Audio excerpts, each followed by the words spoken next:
Bom dia, tudo bem com vocês? Mais uma aula, processo, condições necessárias para a ação, né? Estávamos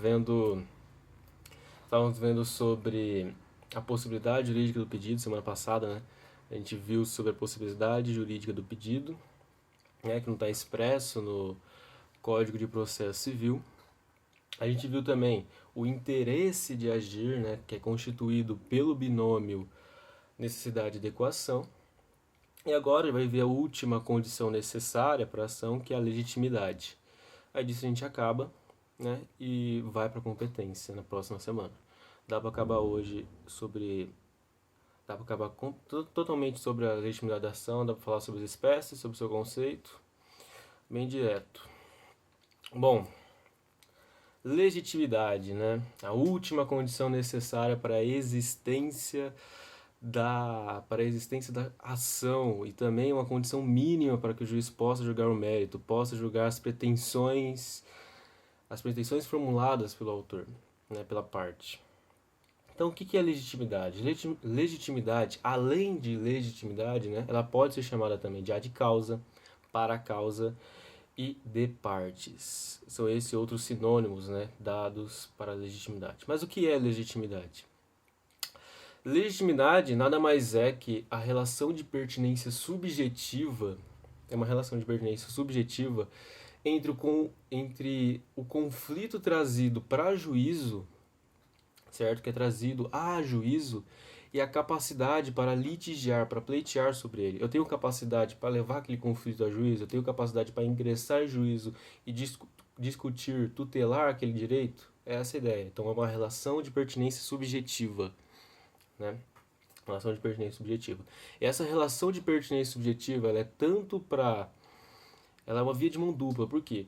Porque ela é tanto para o autor, né? É tanto para o autor, o demandante, quanto para o réu, que é o demandado. Ambos têm legitimidade, certo? Ambos têm. Então é uma via de mão dupla. Dito isso, então, a gente vai ver as espécies da legitimidade. São 6 espécies. 6 espécies e mais 2 subespécies, certo? É bem tranquilo, não é muito difícil não. Pelo nome já dá para entender o que quer dizer cada espécie da legitimidade. Legitimidade.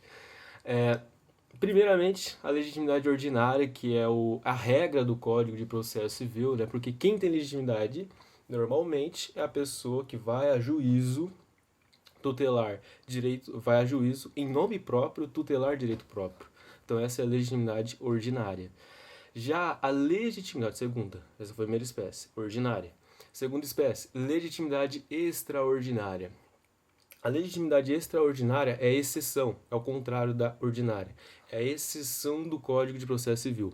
O que é a legitimidade extraordinária, né? Legitimidade extraordinária ocorre o seguinte, que tem legitimidade aquele que vai a juízo em nome próprio, mas não é tutelar direito próprio, é tutelar direito alheio.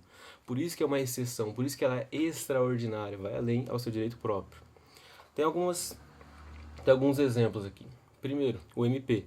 O MP, quando ele tutela o direito do idoso, quando ele tutela o direito do, do idoso, do deficiente, quando ele vai tutelar também o direito do menor, certo? O MP, em nome próprio, ele vai a juízo, certo? Ingressa, vai a juízo em nome próprio, tutelar direito alheio do menor, do deficiente e do idoso. Além também desse exemplo, que é bem evidente, tem também a questão do condômino e da ação popular. O que acontece o condômino? O condômino, ele ele vai a juízo em nome próprio, certo? Vai a juízo em nome próprio, tutelar direito alheio, e além do direito alheio, ele tutela o direito próprio.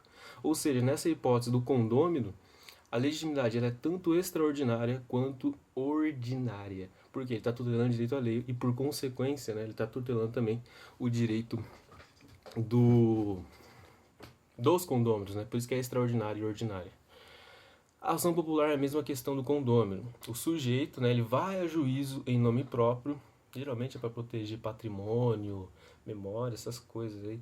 É questão de construção tombada, né? A ação popular para isso, normalmente.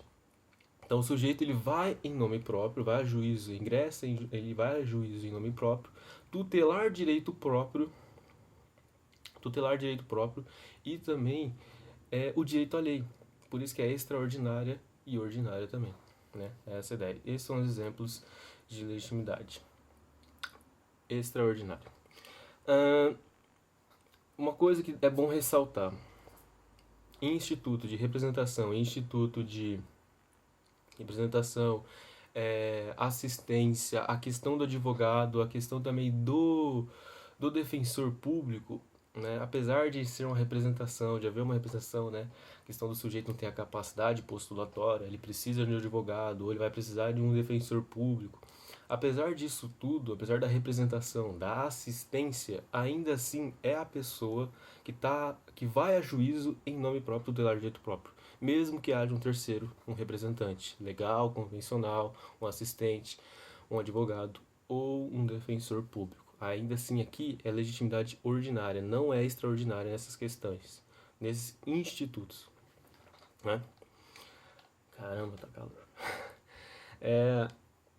Disso, a gente entra então na legitimidade ativa e na legitimidade passiva. É bem simples. Legitimidade ativa é o sujeito que tem legitimidade para ser autor. Isso é legitimidade ativa. Legitimidade passiva é a legitimidade para ser réu. É isso. Não tem mais o que discutir. É direto, reto. Agora, por fim, né? A gente falou da quarta e da quinta, né? Que é ativa. Da terceira, me desculpe. Da terceira e da quarta, que é a legitimidade ativa e passiva. Agora a gente vai para legitimidade concorrente, certo?